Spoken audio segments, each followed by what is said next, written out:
Before we go on to the interview, have you already taken a look at the IPS Academy? The IPS Academy provides online courses from some of the best instructors out there on mental health, personal development, lifestyle, nutrition, mindfulness, improving your life quality, etc. Each course we offer has been made in collaboration with an instructor who has also been a guest here on the IPS Podcast. Have a look to see if there's a course to your liking, read the full course descriptions, and check out the thousands of positive reviews from students who have taken the course by going to theipsproject.com/academy or check the description of this episode to find the link. With that, let's dig into the interview.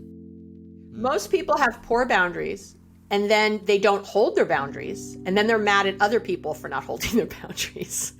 And it's like, you won't even hold your boundaries. Why should you expect someone else to hold your boundary? Like, that is your job, not theirs. It's nice when people honor our boundaries. But I hear people, well, they won't respect my boundaries. They don't, they're trampling my boundaries. It's like, but you're not holding it. Like if I had a fence and a bunch of cows on the other side and I said, oh, the cows keep trampling the fence, what would I do? I'd make a better fence. This is episode 035 with Dr. Abby Medcalf. Welcome everyone to the IPS Podcast. It's really good to welcome you to another episode. Now, if you're new to the podcast and to the project in general, the IPS Project is an educational platform on life. One way we deliver that education is through this podcast, where I talk with different experts on a variety of topics, such as mental health, the body and brain, the mind, money, and relationships, such as what we will talk about here in this episode. Now, for this episode, I invited Dr. Abby Medcalf, a psychologist and relationship expert who has been studying and counseling couples for more than 30 years. So yes, she does know quite a few things about relationships. Dr. Medcalf is also the author of the book Be Happily Married, Even If Your Partner Won't Do a Thing. And in 2020, she delivered a TEDx talk called The Real Reason Relationships Fail. She's also the host of the very popular podcast, Relationships Made Easy. Be ready to be blown away with a wealth of information and insights from Dr. Medcalf as we discuss modern day dating, the right personality traits and qualities to look for in a partner, what she would teach if she taught a class on relationships in schools, and so many more interesting topics to come. To find all the resources mentioned by Dr. Medcalf in this episode and ways to connect with her, take a look at the show notes, which are in the description of this episode, or go directly to theipsproject.com/podcast and search for Abby. With that, please enjoy this episode with psychologist and relationship expert, Dr. Abby Medcalf. Dr. Abby Medcalf, a warm welcome here to the IPS Podcast. It's truly a pleasure to welcome you here on the show. Oh, thank you for having me. I'm very excited. I couldn't wait. I did my hair this morning. Well, you look incredible. I've been wanting to talk with a relationship expert for quite a while. So I'm very, very excited about this episode. Romantic relationships, they are a fascinating topic. A lot of people have so many questions about it, and I do as well. So it was actually very hard for me to select out some questions, because, man, there were so many questions that I had. Now, you've been studying relationships for more than plus 30 years, and that's quite a time. That's quite some years. It's my whole life, right? All of us are studying relationships, right? Like our whole lives. We know, we have a lot of good research now showing that having connected relationships is the secret to a happy life. There is not money, not anything else. Harvard's been doing this very long study. There's books about it. The research is out there. It's the longest study on human happiness, that we have. And it has become diverse. It's not just, it used to be just a bunch of white, educated, rich men, which obviously would not really give us a good indicator of the general public. But that has changed in a large way. And we have international studies that say the same thing, that it's really about our connections to others. So I always call myself a relationship maven, because I'm like, I don't know, is anybody an expert at this stuff? But a maven in Yiddish is someone who has a deep understanding of something and who really goes deep on things. And I'm the person who's in front of you in line at the grocery store talking to the checkout person. Like, oh, how are the kids? And tell me, and I want to know everything. I love to hear about people's lives, and it fascinates me. So so it's been a minute, and I'm a Jew from New York, so I have a lot of schooling, because that's what we do. We go to school nonstop, so I have a ton of degrees also. But it's also been this life experience and my working with clients. I think a lot of kind of expert kind of people just do research, or just do or really don't have the schooling and just have talked to people. Right. And I have that. I have both, and I still see clients. I love working with people. Like, that's what I love to do. So, my information is very up to date. Let's say that. Like, I'm literally in the trenches all the time. So I'm actually very curious, like, what motivated you to be so interested in this topic of relationships, to eventually do now, like, so many years of work already around it? Well, I shared with you earlier, I'm a recovering heroin addict, and my childhood was really fraught with lots of stuff. We were that family that looked perfect on the outside, but we were not. And so there was a lot, many of my siblings are, recovering, all kinds of stuff. And so yet I had parents who were married 53 years, when my dad died. It's not like I came from some horrible broken home or, something else people, I think, equate with addiction. And, when I got clean, when I was trying to get clean many, many times in rehabs and other things, I was so miserable. And that's why I kept using drugs. I was like, what is the point? Like, what is the point of getting clean if this is what it feels like? And I did EST with, Werner Erhard back in the day. And I walked on hot coals with Anthony Robbins back when there was 250 people in the room. And I did it. I was all about it. Sure. What do I have to do to get this? Like, so I've been like studying that since I was about 20, like just going deep on all these programs and trying to figure that out. And, what kept coming up over time was my relationship to other people. That's what I would think of. The best belly laugh you've ever had, it wasn't alone. You weren't alone in a room having the best belly laugh of your life. You were having that with other people. I know. Even if, you can masturbate and have a great orgasm, it's not like it is if you're with someone else, Sure. It's just not, right? It doesn't feel as good as doing that with someone else.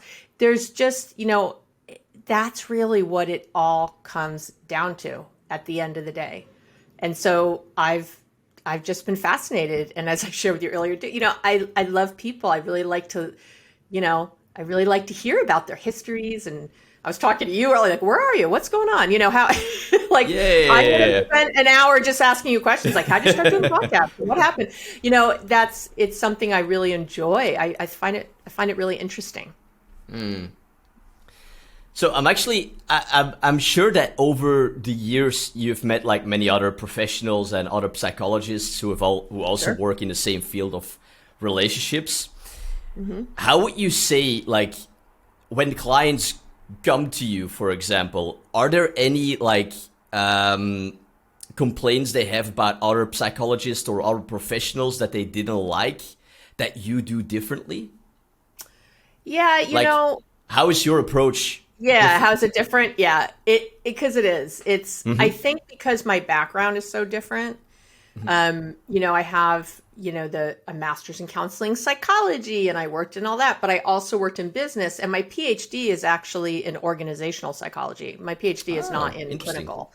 I know. So, and I do have that on my website. I don't try to hide it. But you know, sometimes people are like, oh, I didn't, I'm like, it's right there. And so in business, you can't say to somebody, oh, I see this problem, we'll tackle it in a few years. It doesn't, Yeah. You're going to get fired, you know, and I was a consultant for so long. Like, you have to problem solve, you have to figure things out. And the amount of money that's spent on the psychology in business and selling you things you don't need and, you know, all that, it's tremendous. So most of the tips and techniques I've learned were from business, not from counseling. I mean, like the practical side. Yeah, I'm very practical. I don't see people I mean, I have some clients that have been with me for years, but that's more rare. I really like to be solution based. Sure. So when I work with couples, for example, I don't do, they have to do an intensive first. They have to do an all day with me first. Because if you're not willing to do that, then this is probably not going to work. If you're not willing to prioritize your relationship, if you're too busy in every way, I also don't see couples at night. I don't see people at night. You're exhausted at night. You've worked all day. You've given everything you have to give. You've put the kids to bed maybe, or made dinner, or done all the things. And now you're going to come and talk about your world. No, I stopped doing it years ago. I stopped doing it before the pandemic. I was like, this is not working. People have to put themselves first. Mental health has to be first. You would never say to your MD, you know, if you had cancer, like, oh, I can only come at 7:00. I can only come when... And you know what? You'll be just as miserable in a bad relationship as you are with cancer. I'll tell you that right now. And it'll kill you just as quickly. I've seen it happen. Or even worse, you don't die, but you just feel miserable and lonely and frustrated and resentful. And I don't know what kind of life that is to live. So until people put that first, and I make them do that, I'm like, I'm at a stage where I get so much working with people. I want to be excited about my clients. You know, I want to be excited about I want to be excited with you, you know, that we're going to get there.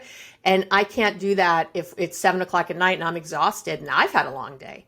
You know, you don't actually want me as a therapist at 7:00. I'm not very good at 7:00. I'm getting ready for bed. You know, it's not, you know, we're meeting early in the morning here. I've got lots of energy. I'm ready to go. And this is usually when I'm with clients, and I have a lot of international clients and people on other time zones, and it works really well for me because I'm up early and I like that energy.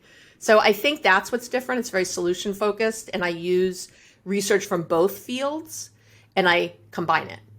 And that's, you know, my podcast is sort of known for that, like the 5 steps to this and the 3 ways to do that. And, you know, it's very, you know, it's very solution based. And I think the other thing that's different is I give my opinion a lot.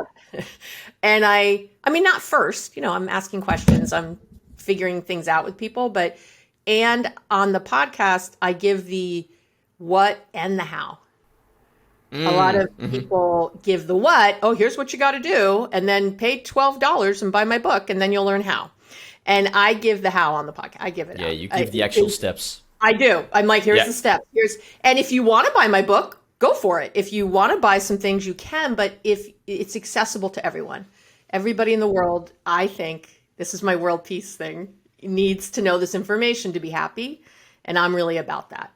And so I'll make money. I make money. It's fine. And so here you go. Let's do this thing. So that's, I think all of those things are what's different. Yeah. And having a lot of experience. Sorry. Of course. It really helps to have a lot of experience. I will say, like, sometimes I lurk on TikTok. I'm the worst. I like lurk. I have like a fake account, you know, where I don't ever post. I don't ever anything. But I look at some of these younger counselors and what they're posting, and it's just wrong stuff. It's wrong. I mean, it's like wrong. And it's because they don't have experience. So in which ways? In a lot of wrong? ways. Like so for example, like narcissism, let's say, right? Yeah. Everyone likes to talk about narcissism. Yeah. The problem is that there's what we call differential diagnosis in psychology, meaning that, and MDs have it too, right? Somebody comes to them who has a fever and, you know, whatever, that could be a diagnosis for 50 things, right? You have to figure out what it is. You have to differentially diagnose and figure out. In psychology, it's the same. You have to differentially diagnose. So if someone can look like a narcissist, but they're not, because they're actually a drug addict, And you didn't ask about their alcohol use, and they have all these issues. Or someone dismisses the alcohol use because they think alcoholism is only if you're drunk every day. They don't realize that you can have one martini every day and be an alcoholic. You can have one martini every day and not be an alcoholic. But again, so when you have a lot of experience, you get a feel. I can feel when I'm looking at like a personality disorder versus a mood disorder. I can sort of, and I'm not saying I can tell right away, but trust me, like I'm in a consulting group where we have a lot of very experienced therapists and we help each other. You know, we meet every month and we talk about cases. We get, another good thing is to get supervision always, no matter how good you think you are, because that's what keeps you good. It's true. So I do this supervision group every month, and we've been meeting for years, and there's psychiatrists in there and social workers, and there's a really great mix of us, and we trust each other and we staff our cases. And it's in there sometimes I'm stuck on something and I can say, I don't know, this person kind of has this, but I sort of see this, but I see these 20-year-old, very beautiful, usually very attractive sort of therapists on. And I can tell, I'm like, oh my God, they are making these sweeping statements that are really hurtful, that really, and I, God bless them. You know what? If everyone has a place. So maybe if I listen to this person, and even though it's wrong, maybe at least I'll start to investigate this area, and then maybe I'll learn the truth, right? So I'm not bashing them. Like, I think everybody has a place in the world, for different kinds of people who are ready for different kinds of information. And it makes me sad that it's been distilled into a 30-second shot. Or a 5-minute or 2-minute shot. And that's why I'm not on social media much, because I don't have much to say in 30 seconds. As you can tell, I can't shut up. Podcasts are great for this, right? It's like these are complex issues. They're not so simple.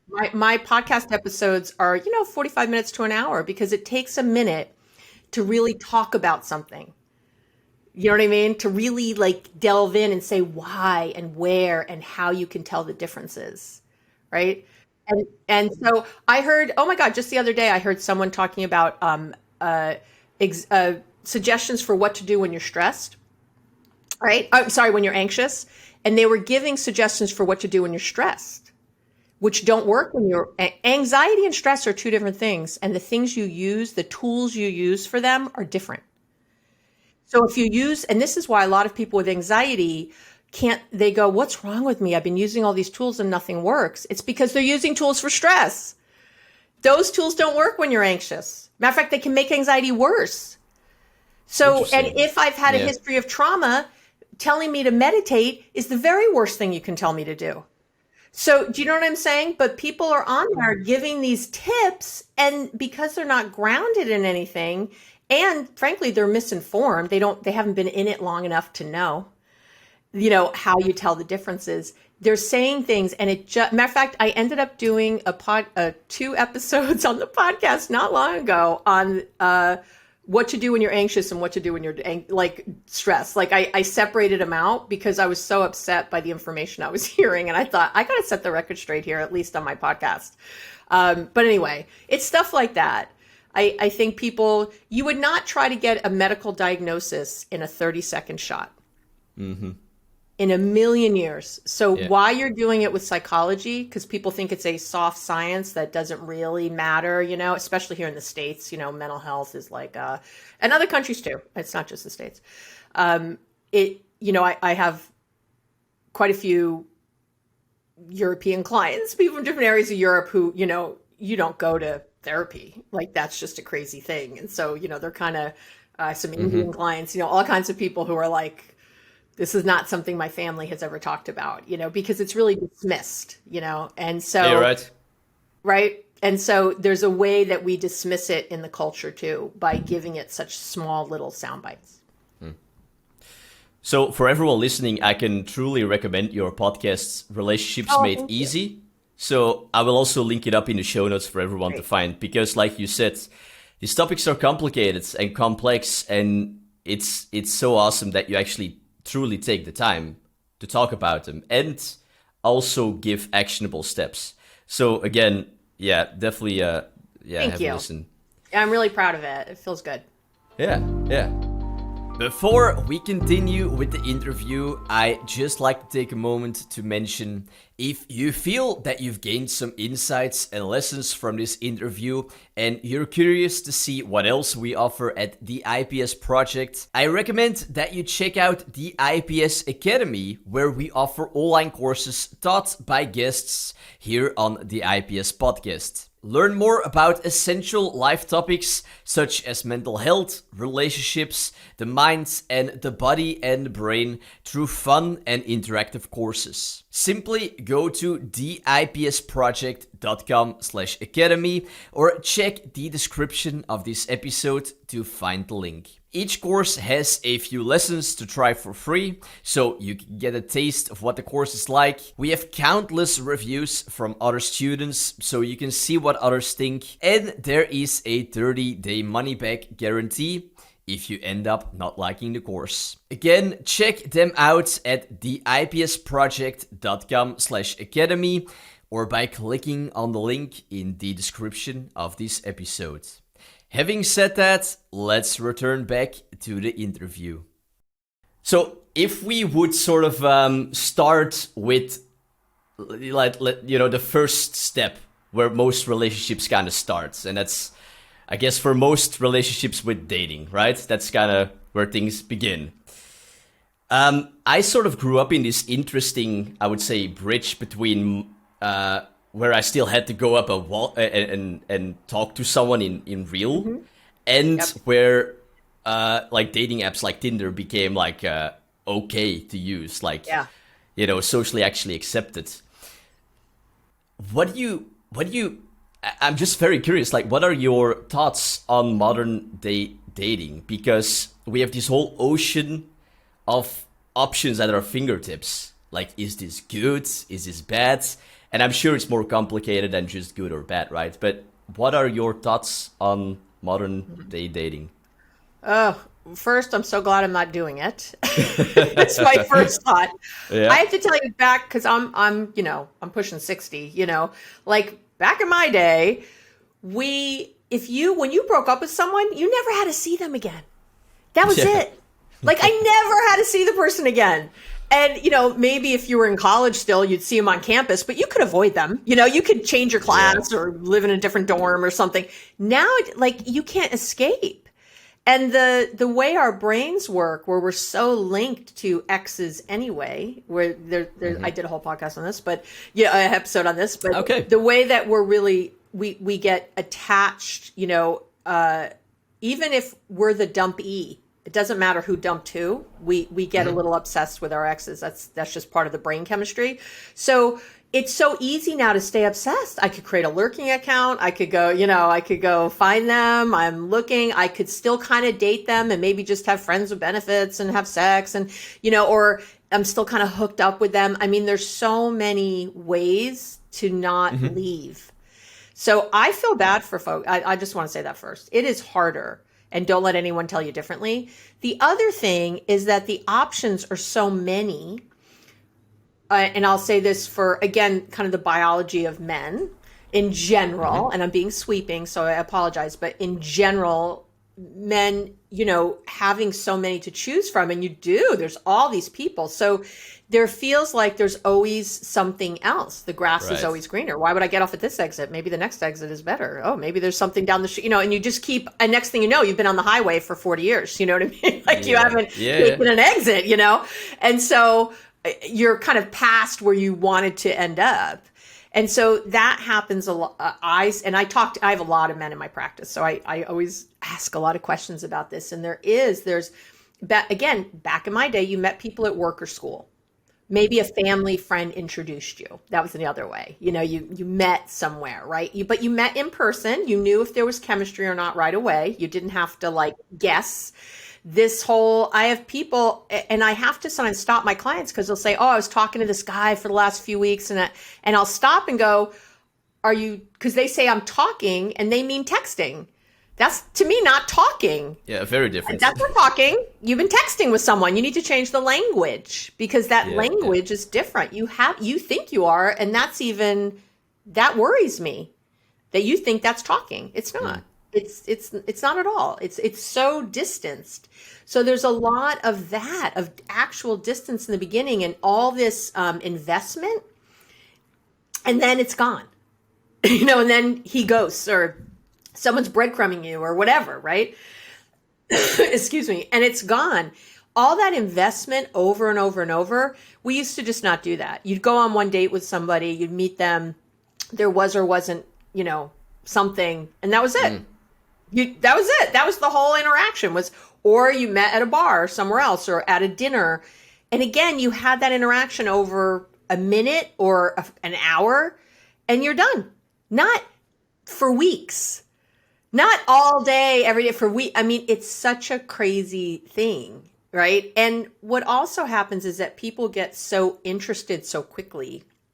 People, that kind of desperate sort of feeling comes out, and nobody reacts well to that, men or women. That's not just men. Women don't either. So there starts to feel like, why is this person valuing me so much? We're just texting. Like, why is this feeling so intense all of a sudden? They must be something wrong with them. Like, I don't even know them. And then there's an old, I think it's Groucho Marx it's attributed to. It's something like, I wouldn't want to join a club that would want me as a member. And yeah, and that's what happens. That's what happens to people. They're like, why do they want me so bad? There must be something off.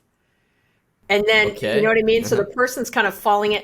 So there's that going on, where you don't, again, have that if you've met at a bar, or you've met at a party, or you've, met at work and you got to know this person for a while. Or at school, you saw them in class all the time, and you got to kind of hear them, and you got to see sort of how they interacted with people, right?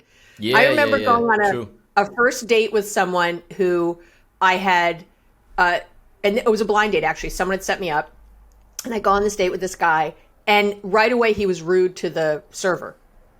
Right? He was rude to the server. I literally just I said, you know what? We're not going to work. And I walked out. Yeah. I knew. I was like, I am not. But, right? But if I could have been texting him for, I don't know how long, he was very nice on the phone when we were setting up the date. He was fine. But I could tell from that interaction that this was not my kind of person. Mm-hmm. Do you know what I mean? So I got to do that right away. But if I had been texting him for 3 weeks, and then we finally went out, and maybe we don't even go out to dinner. Maybe we just hook up or whatever, or just, binge something on Netflix. He comes over. Like, I'm not going to see it. Mm-hmm. And so there's a lot of investment. And what I hear a lot is people are so tired of dating. Like, there's so much effort all the time with very little reward. And so you get tired of it, and you're like, do I even need this? Or you get tired of it and you start lowering your standards. Yeah, that's true. Yeah, right? Yeah. It's like, oh, I'm being too picky. I want too much. No, you don't. So that's going on. And then, of course, there's a whole other piece with, women now have more economic power. We're, right now, the rate of women going to college is so much higher and graduating than men. And I mean, there's all kinds of other sociological things going on with that, but women have more power now. We have more choice. We have the biological clock still. So that's it. But we can also freeze our eggs now. Like, there's a lot more choice for women than there used to be.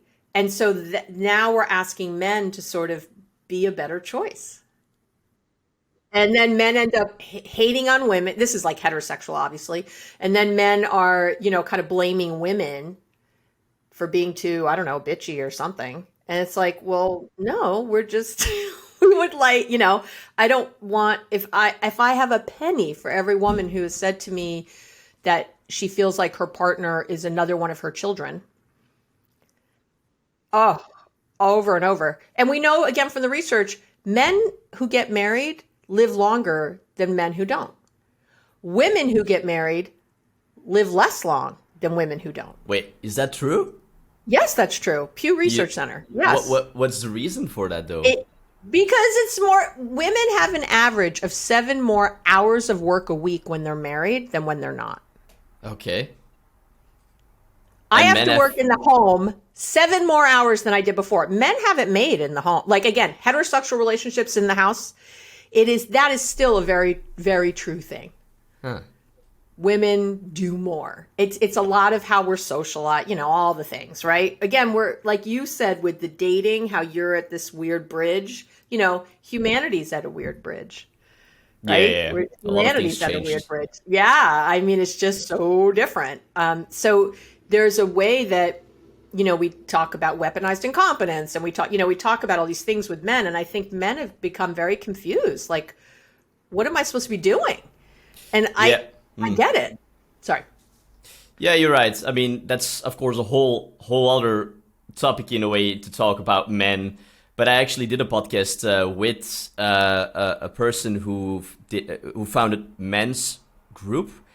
It's basically like an online men group for guys to come together and talk about things, about life. Love it. But it's true. A lot of guys seem to be quite confused in their role in society, like what they have to be and what they have to do, what's expected of them. It's become a bit vague and unclear, it seems. I know. Because again, a lot of my practice is men. I think men are very attracted to the way I do therapy. Right? But what's interesting even there is I often, when men call, I try to send them to other men to work with. Yeah. Because, right? Women don't routinely find men to work with. That's not, matter of fact, that again can be really harmful. It can be great too. I've sent women to men. I'm like, you need some redoing your relationship with men. But even that is like sexism the other way, right? Kind of a reverse sexism, where men's mental health is kind of seen like, that's not that big a deal. You know? So you can just see a woman, you'll be fine. They know everything. You guys are kind of stupid, so you need to catch up. So women will help you. It's like, that's not cool. Yeah. So that even that is there. I think when they try to get help, it's hard to know. Yeah, there's so many. It's like fish who don't know they're wet. There's so many layers that we're not even aware that are in our consciousness about it. So anyway, yeah. I feel bad for men too. Yeah. Well, it's a complicated topic, of course. Yes. If we would move back to dating. Yes. Let's say that someone who's listening has an upcoming date. A lot of the success in finding a good partner is by selecting, personality traits and qualities, like good ones. Like, I feel, for example, that we over-focus on looks and on money and undervalue emotional stability, for example, or someone who's just kind. Yep. What personality traits or qualities determine the highest chance in a good long-term relationship? And which ones, like the ones that I gave as an example, which ones do people over-focus on? I think what they really over-focus on, it's interesting, because again, women have more economic power now, so there's not as quite as much with the money as it used to be. But what I find is things in common. People think you have to have things in common to have a great relationship. And so, for example, I have a couple I worked with a while ago who they met doing marathon training, right? And so, boy, they were like, oh my God. And, they had this strong physical connection. I think people rely, like you said, too much on that chemistry, which is great to have chemistry. And if you don't have it in the beginning, it's going to take a minute, but sometimes it grows. But regardless, so they had all this fire. I was saying, so they end up getting married, they end up having kids and buying a home. And when that stuff started happening, they fought nonstop because none of their values were aligned. It was only their interests that were aligned. Yeah. So I hear people all the time. You're like, well, he doesn't like to do this and he doesn't like to do that, or she doesn't want to go here. And it's like, that's fine. You're not looking for a best friend. You should already have best friends. You're looking for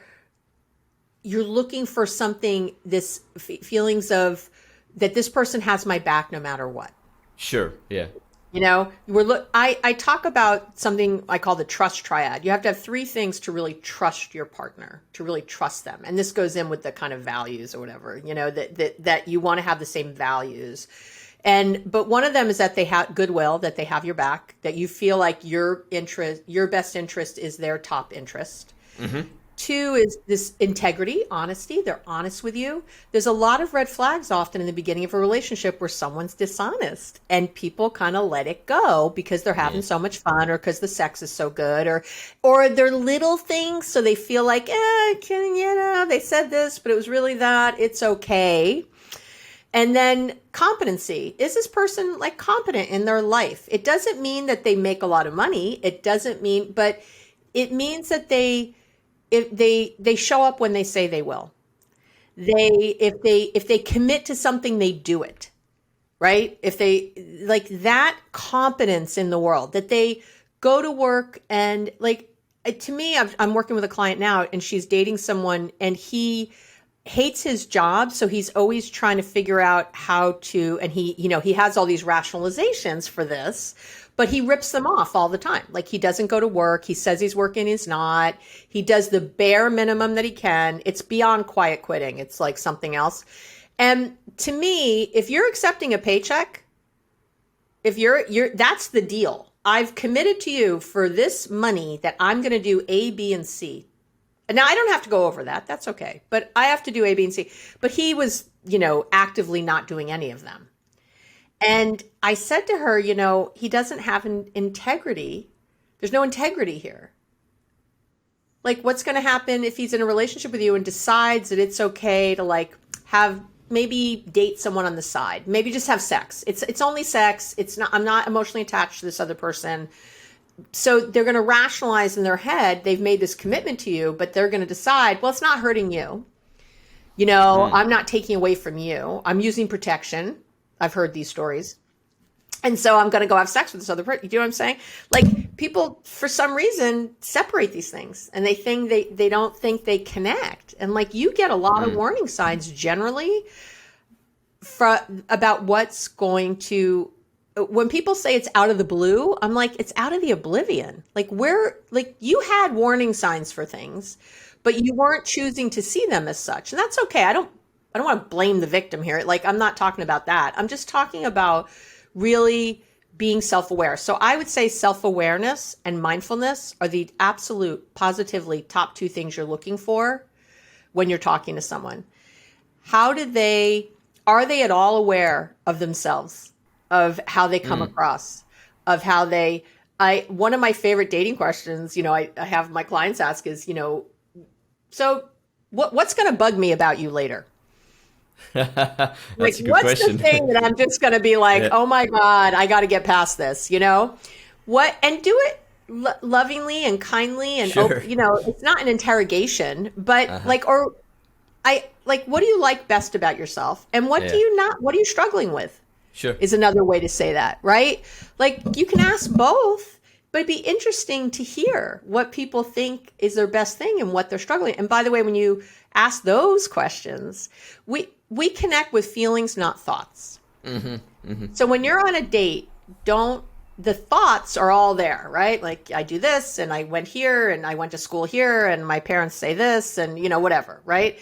But the feelings is when you can get there on a date is when you're really connecting with someone, and when you start asking them about what they're struggling with or what do you really like about yourself? Tell me a time that you felt the most proud of yourself recently or ever. What are you most proud of in your life? I love those things. They're good questions. I asked Gary those things, I was like, what are you most proud? And his answers were amazing and beautiful. And Gary and I, by the way, my man, we have zero we like to do in common except watch the Mets play, which we're going to do tonight. But we both love the New York Mets. We love baseball and we love the Mets. Other than that, Gary, I'm a foodie. My dad was a chef. I love food. Gary can't stand food. He would rather have a pill every day. He's the opposite. He eats like 5 things. We have nothing in common with that, with like a passion of mine in my life. Like I bake, I cook. He doesn't even like he could care less. Gary lives to work out. He does Spartan races and like triathlons and I get to the gym in the morning because I have to, and I hate it every time. And I'm bitching and moaning the entire time. I mean, I do not want to exercise if I don't have to. He we are just so different, in how we are. But we laugh and we love like there's this very deep, I feel so safe with this man. He has my back like nobody. He looks at me like I'm magic. I look at him like he's magic. We've been together a long time and we get it. Like, we're like, wow. And it's not like it's perfect and there's never a thing, but we fight fair. We have, when we disagree about something, we're really listening, and if one of us gets stuck, the other one can kind of say something like, are you okay? What's going on? There's this gentleness there too with each other and our feelings. What happens in most relationships is competition is the end of relationships. And that's what most people get into. And I know I did my TED Talk about this and I've talked a lot about this. It is, sorry to cut in, but also for listeners, the TEDx talk will also be linked up in the show notes. Oh, that's great. Please go on about competition because it's a very interesting topic. It is, to me, it's really what it's all about. Our whole lives, we don't realize it. Again, we're fish that don't know we're wet. We're trained, my better half, my other half. We think about these two halves. And what happens is we end up, you should be a whole person and they should be a whole person. Let me just say that first. We're not looking for incomplete people, right, to complete us. But beyond that, there's a way that we keep score in relationships. You spent money on, on a watch, so I'm going to spend money on a nice bag. You went out with your friends on Friday, so I'm going to go out with my friends on Saturday. I took Sophie to baseball practice on Monday, so you have to take Jack to piano on Wednesday. Do you know what I mean? Like when you have kids, like especially when you have kids, it gets really bad, but it gets bad before too. Or I cleaned this, so you have to clean that. It's tit for tat all over the place. And if you're competing like that, it means, think about competition. Somebody wins and somebody loses. And I'm not going to want you to win. I want to win. So I'm going to be comparing everything you do to what I do. And trust me, it's not going to be as much as me. And I'm going to be calling it out over and over. And I'm going to be feeling resentful and angry about that. And that is the demise of relationships. You can't build a relationship on fear. No love relationship was made better by fear. And that's a fear-based emotions. Resentment, overwhelm, rage, helplessness, hopelessness, that keeping score, like watching, nitpicking stuff. That is fear-based because, and this is what I always hear from people, they're like, well, what if they take advantage of me? I'm like, that's what you're worried about? You are building a life with this person? You're going to buy a house and have kids and you're worried you're going to get taken advantage of? Seriously? You're in the wrong relationship. What are you talking about? And what does that even mean? I don't even know what that means. What does that mean? That your partner sits on the couch eating, I don't know, potato chips and you're like, vacuuming under their feet? Is that what it means? It might. And in that case, get some boundaries, figure it out, or hire someone to clean so you don't have to do it. So neither of you has to do it. There's just what couples do generally because of this competition thing. If something has to happen in the home, and let's say you live together at this point, right? And something needs to happen. Something needs to get fixed or whatever. Everybody looks within the couple to do it, to the resource. The resources are only in the couple, right? Someone has to take Sophie to baseball practice, you look at each other. Someone has to fix the back door, you look at each other. Everything isn't, the problem with that is that everybody's overwhelmed. Everyone is full. And people have different capacities. Not everyone, my capacity for getting shit done is like unbelievable. For whatever reason, I don't know why, I'm like this energy all the time. So imagine living with me, right? Everyone's feeling sorry for Gary right now. They're like, oh God. But Gary's the same. Gary's got a ton of energy too. So, but so I'm getting stuff done, but if I'm always comparing to what my partner's getting done and I'm deciding about this equal tit for tat thing, I'm not giving credit where other credits do. Gary once, I'll say this really quickly, my tires were low in my car. He says to me, you got to fix that. You got to fix tires in your car. You got to get air in them. I don't know what that means. I thought I have to go to the mechanic. I thought I have to take a day off of work. I think I have to drop off my car and Uber to I'm like, oh my God. I'm like overwhelmed, right? I also don't really know about cars. I don't know it's dangerous to drive with low air in the tire. I don't understand. So like 2 days later, he says it again. He goes, oh my God, the air is really low. That's dangerous. You can't drive around that way. You got to get air in your tires. I'm like, uh-huh. And I'm just like, uh-huh-ing. And I'm overwhelmed and I'm not. Fast forward 2 days later, he's driving in. He's put air in my tires. And I said to him, I acted like he split the atom. Okay. I was like, oh my God, thank you so much. I'm doing this whole thing. And he goes, I realized, number one, that the time it was taking me to tell you to do it, I could just go do it. Yeah. He said, two, I realized you're like the most competent person I know. And for some reason, you couldn't figure this out. And I realized you're like a city girl. You don't even know what it is to put air in tires. Like there's a gas station, by the way, like a block from our house. Okay. So like it took him minutes. But for me, that's feeling like someone's taking care of me. Someone's watching me. So if I'm comparing the amount of time it took him to do that versus the amount of time it takes me to cook dinner, do you see the problem? I'm going to be like, you're not doing enough. Mm. So when we compare time, that's a problem.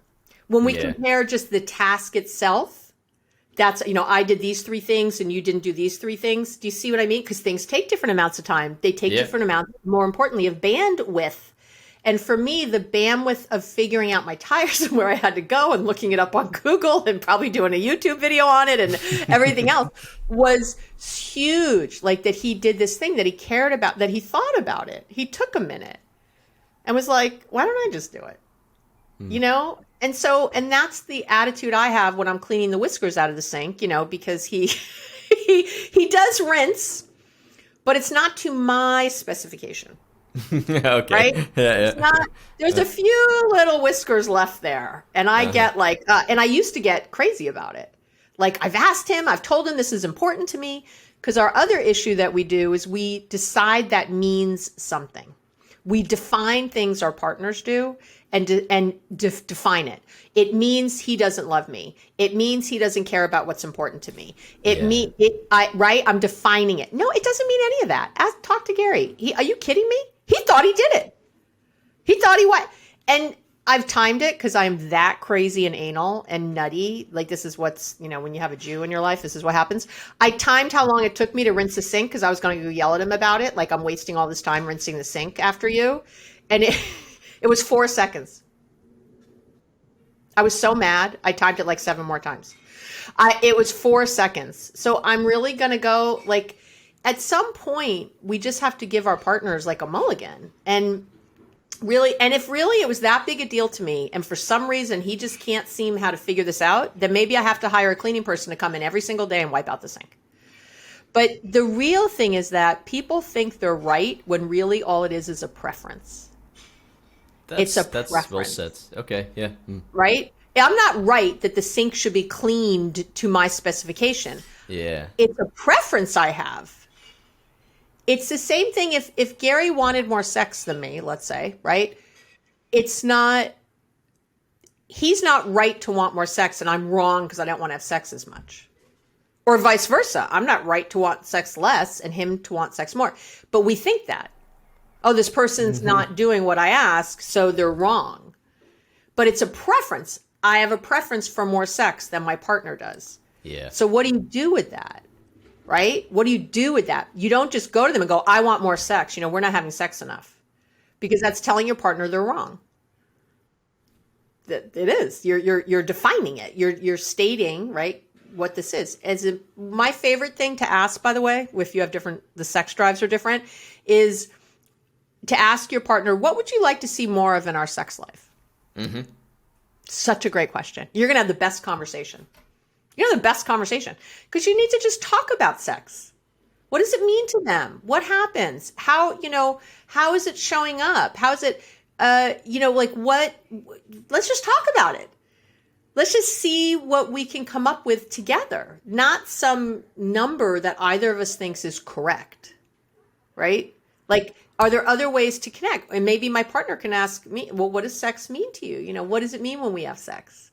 What does it mean how do you feel when we don't have sex? How do you feel when we do have sex? When you can understand your partner's feelings about this stuff, you're usually more motivated about it. That's true. It's like, I didn't realize this meant so much to you, or I didn't realize that I was doing this thing that was really upsetting you, that you don't want to have sex, whatever. But when you come to it like, I want you to understand me and to do what I'm saying, we get into the power struggle and we get into the teams and we start keeping score. So let's say that hypothetically speaking, if you would teach a class of 16 to 25-year-olds for a year about relationships, what would be the topics that you would actually focus on? Oh, I love it. I would focus on their self-awareness. Yeah. Uh-huh. Then I would focus on mindfulness, because these are two different things. How are they People different? put them together a lot. They're two separate items. Okay. I am very self-aware that I'm controlling. I'm super controlling, but I'm not always mindful that I'm doing it. Do you see the difference? So you can be self-aware about something, but not be in a moment and realize it's happening. And here's what happens a lot. Your partner comes to you and says, I'm feeling neglected. Okay. I don't know. Something. I'm trying to think of something I've heard recently. And if I'm not being mindful in a moment, I'll probably get very defensive. Neglected? What do you mean? I cooked dinner last night. I gave you a blowjob yesterday. Right? You'd get a list of all the reasons that they're wrong. Do you see the problem? And trust me, people right now are nodding their heads going, oh my God, I do that all the time. But when you're in your moment, that's what mindfulness is being present in the here and now. I'm noticing like, that hurts. I really want to react. I really want to say all this stuff. Let me take a breath. And your answer is always to ask questions. Yeah. Always to be curious. I say don't sack your relationships. SAC. This works anywhere. Don't offer suggestions, give advice, or criticize. So I will also say that the coming to your partner saying, I feel neglected, isn't the best way to go. But at least one of you needs to be mindful to not let that devolve into an argument. And so you got to be curious. And truly curious. Don't be afraid. Lean in. Take that breath. Okay, I notice I'm feeling a little defensive and I don't want to be. I really want to hear what you're saying. Tell me more about what feels neglecting to you. Tell me more about what you'd like to see. How would you know I'm not neglecting you? What kinds of things would I be doing, saying? What kinds of things would we be doing? Right? Find out what the target is. What you'll often find, I get this a lot, is that because I'm saying, well, I'm not neglecting you because I'm doing all these things. But that's not what my partner thinks. That's not what registers for them as what they're needing. So it doesn't matter. I can cook dinner every day. Like for Gary, cooking dinner for him doesn't mean anything. It really doesn't. It's not important to him. It's important to me. It's how I feel good taking care of my family. But it's not what he would need. Yeah. So when you ask, you get to hear. And you really want to help people get there. You really want to encourage them to give you real, not what not to do, but what to do. Well, stop nagging me so much. Does that mean I can still nag you? Just not so much? Like what? I don't know how to not nag, or nag less. Like, I don't even know what that looks like. Tell me more. Would you like, again, try not to make suggestions. Try to ask. Like, tell me more. What does that mean? If I'm not nagging you, what am I doing? Help them. People tend towards the negative, tend towards what they're mad about. And really, if your partner comes to you and says, I feel neglected, they're feeling, like, think about it. When you feel neglected, you feel alone, you feel rejected, you feel scared, you feel kind of hopeless, like, because you can't seem to do anything about it. So that's how that person feels, this person you love. So let's talk about that. Even ask, what are you feeling right now as you tell me this? What else are you feeling in our relationship? Maybe, and by the way, is there anything good you're feeling? Tell me anything I'm doing right. What when I do things right, when you don't feel neglected, what am I doing? You know what I mean? Get good at that. It's okay, but if you're not aware and if you're not mindful, you won't do any of that. And that will devolve into a nasty argument where you feel more and more apart instead of more and more together. So that would be my first class. Yes. Yeah. Right. And follow closely by this class about asking questions and really focusing on what I call collaborative questions. Tell me more about this. When I do this, give me examples of that, but from a curious place, not from a, well, tell me exactly when I do that. I don't remember that. Tell me when I do, not. It's more of an accusing kind of way. Exactly. Yeah. So really, again, when you're mindful and self-aware, you're in your body, noticing that you feel scared, noticing that you don't feel like enough, noticing that you feel overwhelmed. And by the way, don't rebut. Well, you don't do it to me either. That stuff. It's like, we can talk about you later. But right now we're right here. Right now we're doing this right here. So those would be I think almost all the classes. I mean, all the rest of communication rests on that. And really the very bottom line is coming from love, not fear. You got to get yourself into a place where you feel calm and loving and kind. It's funny, we in parenting literature, they say it a lot. Don't punish your kids when you're angry. You'll hear that. Even non-parents usually have heard that. Like, don't punish your kids when you're angry because you get crazy. But for some reason in love relationships, we don't say that, and we should. Yeah, right? Don't come at your person when you're angry. But what do you do then? Do you go away? Do you take a moment to come to yourself? Like, what is a suggestion? Yes, you do. You on your own, the work my book is called Be Happily Married, Even If Your Partner Won't Do a Thing, because that's the point. You being different creates something different in the relationship, but you have to do some preemptive work, work on yourself first. I say a lot, whoever's in the most pain needs to change first. And anyone listening is the one in the most pain. Your partner, and you might look and think, well, they're in a lot of pain. They're not working. They're not doing it's like, no, they're not. They're fine. They're not listening to every workshop they can listen to or listening to 90 podcasts and reading 40 books. They don't have 40 books on their nightstand. You're in pain. You're the one who's in the pain. So you're going to need to change first. And once you get that shift, like, this is about me, not them, because you can be happy in any situation. That's always your choice. Your partner's job is not to make you happy. Your job is to be happy despite. I think I heard it from Deepak Chopra, but I'm not sure if it's his line. He says, happiness is always for a reason. Joy is happiness for no reason. That's a nice I know. one. It's like so good. I know. Yeah. I was like, oh, I wish I'd said that. Because we think our partners make us happy or something outside of us makes us happy, but that's the point. It needs to come internally. Yeah. We need to be okay in ourselves. And it's wonderful when things are good, of course. And I think all of us get a little off track when things don't feel good. But to get fully off track and to blame other people for our unhappiness is the problem. It comes back to, and then the next class I would give would be on boundaries. On boundaries, yeah. Mm-hmm. It's huge. Poor boundaries. Yeah. It's huge. It's everything. Yeah. My next book is on boundaries. It's everything. Most people have poor boundaries, and then they don't hold their boundaries, and then they're mad at other people for not holding their boundaries. And it's like, you won't even hold your boundaries. Why should you expect someone else to hold your boundary?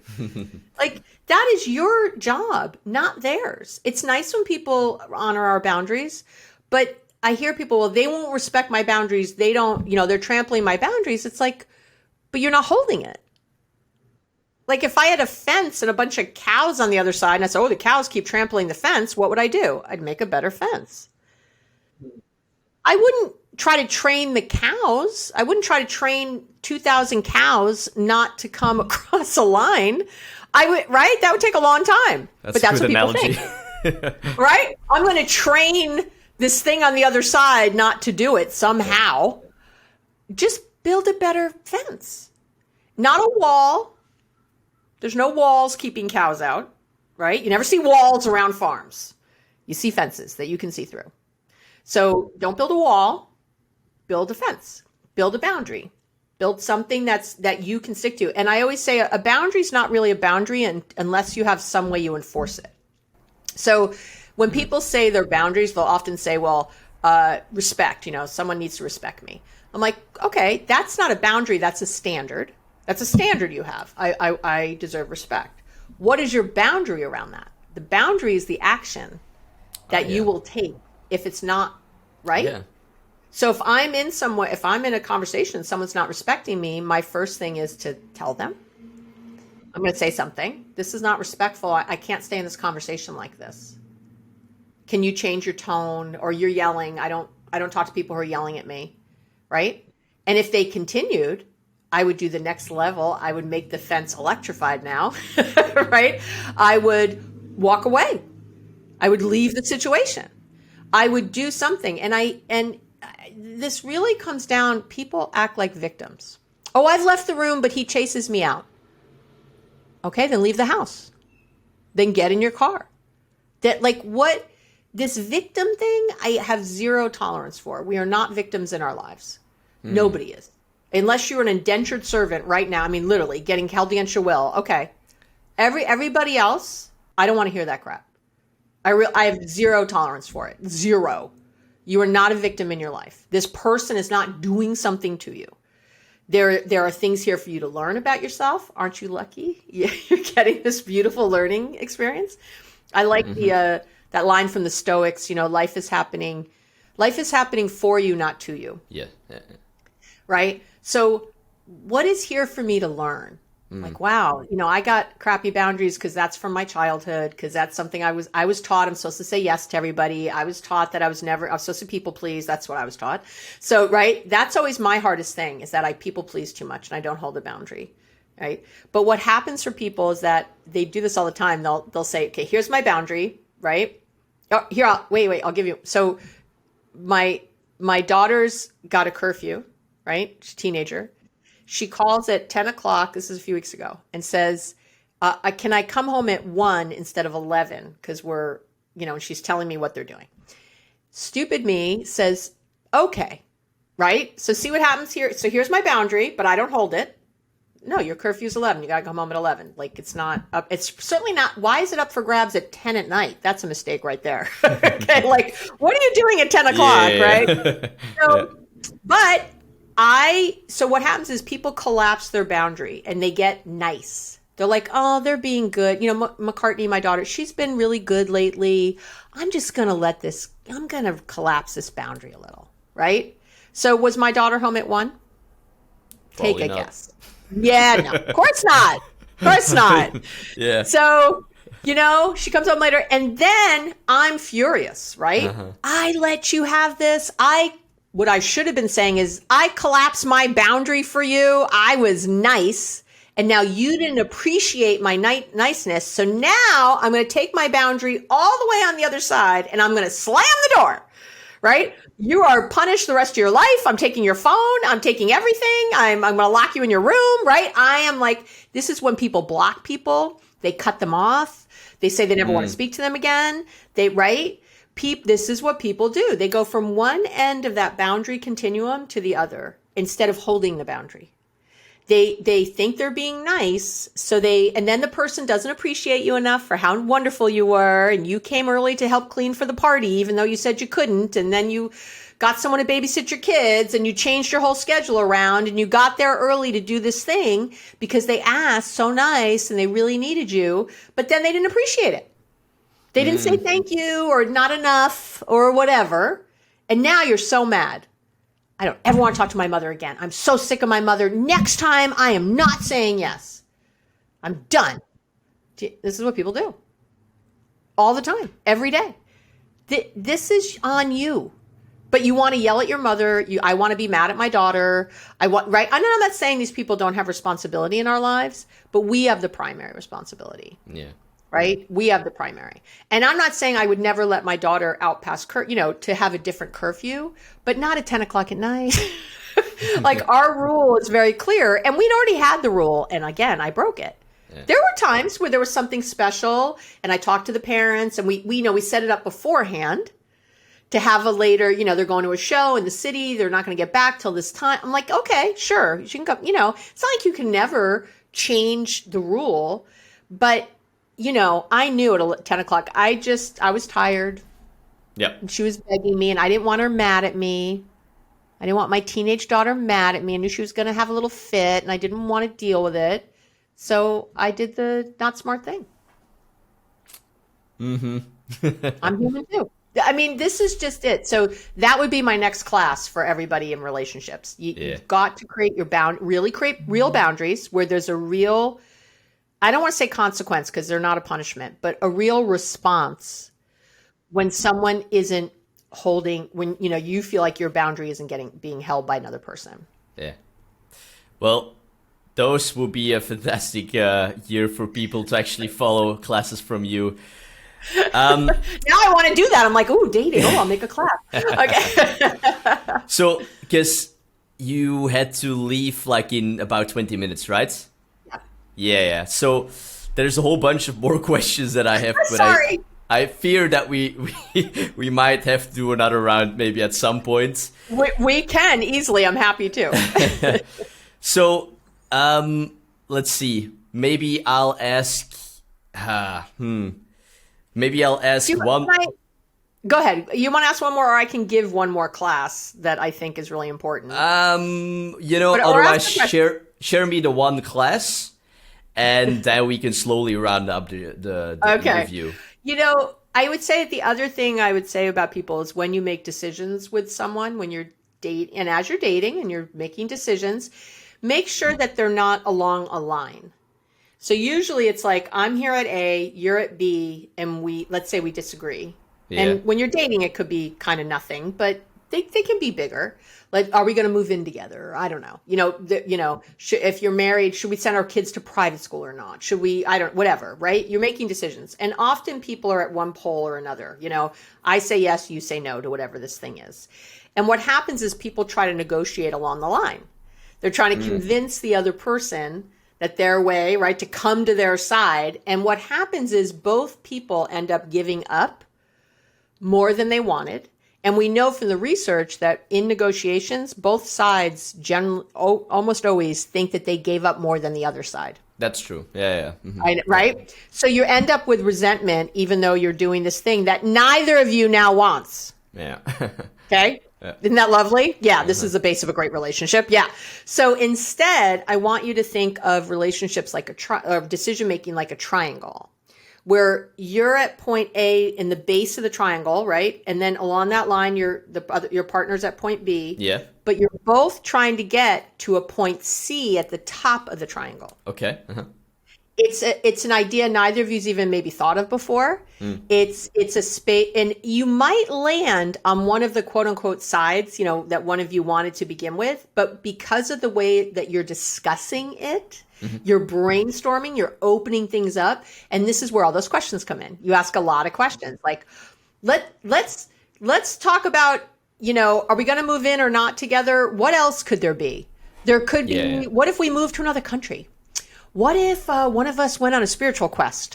What if, just get crazy, what, like all the way things that this relationship could do or be or have, right? Maybe we should do like a couples workshop, a tantric workshop in India. Let's go do that. Let's see what we think after that. I don't like anything. Even though it doesn't feel like it's directly online with moving in or not, you're opening the conversation to brand new horizons. And that is when, 2 + 2 = 10. That's when that synergy happens and that energy really starts to flow. And you're coming to a new place that neither of you's even really maybe thought of before or in this way. And that is how you come up with better problem solving as a couple, as opposed to along the line where it's a constant battle. And again, the two different teams, opposite sides, that's setting up that competition again and winning and losing. Well, we got to do what you wanted last week, so we need to do what I want this, and again, we're right back to it. So there's my other class. Go ahead. Okay, great. Abby, you shared so many incredible and wonderful pieces of advice about relationships. Like I said, I had more questions, but maybe another round at some We'll do point. it another time. Yeah. Before we end this interview, I have one final end question that I like to ask all my guests. But before I ask that question, what is the best place for listeners to connect with you and to check out your work? It's really the website, which I know you'll link to, but it's abbymedcalf.com. Okay. It's just my ABBYMEDCALF Yes. .com. And that's got everything. The blog, the podcast, social media, everything is linked there. Your YouTube channel. Yep. Like you said, I will link it up for everyone listening in the show notes. So the final end question that I have for you, and you can make it as long or as short as you want. From everything that you've seen, experienced, lived, and learned in your life, what is the one thing you know to be true? That love always wins. I agree. Yeah. Yeah. That's beautifully said, and I 100% agree. Abby, thank you so much once again for this interview. Oh, thank you for having me. You're wonderful. It's great talking. Thank you. And that concludes my interview with Dr. Abby Medcalf. I hope you enjoyed it as much as I did talking to her. And of course, I hope that you found some actual practical takeaways from the episode to help improve your romantic relationships. To find any resources Abby mentioned in the interview, such as her book, Be Happily Married, Even If Your Partner Won't Do a Thing, and her TEDx talk, The Real Reason Relationships Fail, take a look at these show notes, which can be found in the description of this episode. There you can find them all linked up nicely, as well as links where you can follow Dr. Abby Medcalf. If you can't find them there, simply go to theipsproject.com/podcast and search for Abby. With that, thanks again for tuning in to the IPS Podcast, and I hope to welcome you again soon on another episode, another journey here on the IPS Podcast. This is your host, Jellis Vaas, signing off. Before you take off, if you already feel like you've gained many lessons and insights from this episode and you want to continue your journey of personal growth, be sure to take a look at the IPS Academy, where we offer in-depth, quality and fun online courses from experts that have appeared here on the podcast. Learn from a 2-time world record holder how to master goal setting and confidence. Learn from a certified stress educator how to manage your stress and live a more balanced life. Learn from a therapist how to heal past wounds, and learn from a neuroscientist to master your mindset. These are but some of the course topics you can find at the IPS Academy. Each course we offer is made with fun animations and stunning illustrations. There are also a few lessons to try for free, so you can get a taste of what the course is like. We have countless reviews from other students, so you can see what others think. And last but not least, there is a 30-day money-back guarantee if you end up not liking the course. If any of this sounds interesting to you, you can check out our courses by going to theipsproject.com/academy or by clicking on the link in the description of this episode.